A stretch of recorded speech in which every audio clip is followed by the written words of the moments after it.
നമ്മളെ 4 പേരുടെ കാര്യം നമ്മൾ 4 പേരല്ലാണ്ട് 5ാമത് ഒരാളും കൂടെ അറിയുന്നുണ്ട്. അതാര്? ഇപ്പൊ ഒരു കാര്യം കാണിച്ചു തരാം. ആശിർ, നമുക്കിന്ന് ബീച്ചിൽ പോയാലാ? ഇപ്പൊ കണ്ടോ, നമ്മളൊന്ന് ബീച്ചിൽ പോയിട്ട് വരാവേ കേട്ടോ. മൈലാഞ്ചി വണ്ണ ഇപ്പൊ അവളെ വിളിച്ചറിയിക്കും നമ്മള് ബീച്ചിലല്ല വയലിലാണ് എത്തിയത്. കണ്ടോ? ബീച്ചിലല്ല കേട്ടോ വന്നത്, വയലില്ല. പിന്നെ ഇവിടെ 38 മാവുണ്ട്, 48 തെങ്ങുണ്ട്, 3 പനയുണ്ട് കേട്ടോ. ബാക്കി അപ്ഡേറ്റ് തരാവേ. എല്ലാ അപ്ഡേറ്റ് അവളെ വിളിച്ച് അപ്പം പറഞ്ഞോണ്ടിരിക്കും. പിന്നെ ഇനി നമ്മൾ എങ്ങോട്ടാണ് പോണ?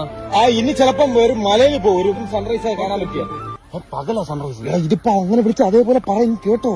അപ്പൊ സൺറൈസ് കാണാൻ വേണ്ടി ഒരു മലയുടെ മണ്ടേ പോകും കേട്ടോ. ബാക്കി ഞാൻ അറിയിക്കാം കേട്ടോ. കിട്ടിയോ? ഹലോ, പോയാ? എനിക്കും പെണ്ണുള്ളതിനേട്ടാ, ഞാൻ ഇങ്ങനൊന്നും ചെയ്യൂല. ഞാനും ഇങ്ങനെ വിളിച്ചു പറയത്തില്ല. അതിന് നിനക്ക് വിളിച്ചു പറയാൻ ആരിയിരിക്കുന്നു? അതല്ലേ പറഞ്ഞ ഞാൻ വിളിച്ചു പറയത്തില്ലെന്ന്. നമ്മള് വിഷയത്തിൽ നിന്ന് തെന്നി പോണം. എന്റെ എന്തൊക്കെ കാര്യം പെങ്കൊച്ച് അറിഞ്ഞു കാണും. നിന്നെ പറ്റി പറയാനാണെങ്കിൽ ഒരു നല്ല കാര്യം പോലും ഇല്ല. നമ്മൾ 4 പേരിൽ ഒതുങ്ങുന്ന എന്റെ ഇഞ്ചിക്കണ്ണ എന്നുള്ള പേര് പുറം ലോകം എങ്ങനെ അറിഞ്ഞു? ഇഞ്ചി കണ്ണ കറക്റ്റ് പറയണം. നമ്മൾ ഇനി എങ്ങോട്ടാണ് പോണത്? നമ്മൾ കാക്കനാടാണ് പോണം. കാക്കനാട് എന്തിന്? കാക്കയെ പറത്താൻ. ചുമ്മാ നിന്റെ തുള്ളത്തിനെല്ലാം തുള്ളി നിൽക്കുന്ന വെച്ചാൽ എന്നെ ഒരുമാരില്ല വിലയില്ലാത്ത കാണല്ലേ. ചുമ്മാ നടന്ന് ഓരോന്ന്. എടീ, ചിലപ്പോ നമ്മള് കാക്കനാട് പോകും കേട്ടോ. കാക്കയെ പറത്താൻ. കഴിച്ചെന്തോ ശരിയായില്ലടാ, എനിക്ക് വയറ് ഭയങ്കര വേദന. അജിന് ഭയങ്കര വയറ് തന്നെയാണ്.